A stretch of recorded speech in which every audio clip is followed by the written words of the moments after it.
Let's see if I could invite someone. This page is gonna promote this today. Naisip ko lang because marami akong ginawang pages dito sa Facebook ko. Bakit ganon? It's because yun yung personality ko, you know. Marami akong planong gawin sa Facebook na long term. Ang isa doon is, of course, eventually, edit ko rin yung mga Facebook pages ko. Like for this one, I'm thinking that I could change the name of the page of this. At gusto ko siyang maging official fan page nung upline ko. And then yung ibang pages naman, pwede ko rin gamitin na, you know, fan pages din ng ibang uplines. Because I have several uplines and they are still very active within the company, in the industry. At magkasama kami and, you know, they don't really know what I'm doing. And eventually, of course, I'd like to get in touch with them again, communicate with them.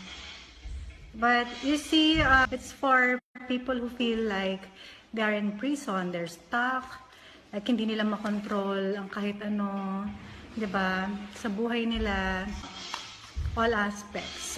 I just want to tell you that you can start by creating pages like this. And if you are in Facebook already, you're so lucky na, you know, nakaka-connect ka sa ibang tao.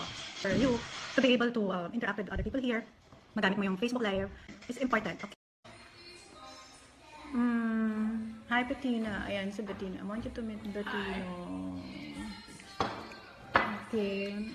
Gumawa ka ng album mo sa Facebook, then i-type mo lahat, okay? Because pinaka-importante yung accumulation kasi ng time na you know, investment ng time kasi to. So 1 year from now, marami ka nang ma-share, no? Marami ka nang thoughts na na-share and yung ang daming informations ngayon, ang daming pwede mong matutunan kung gusto mo lang, 'di ba? You can learn something new, like ganun tayo. Hindi na tayo contented kung ano yung narinig natin kahapon and you wanna learn something new again today, right? Pero alam mo yon, wag naman yung aral ka ng aral, getting all these informations, new informations.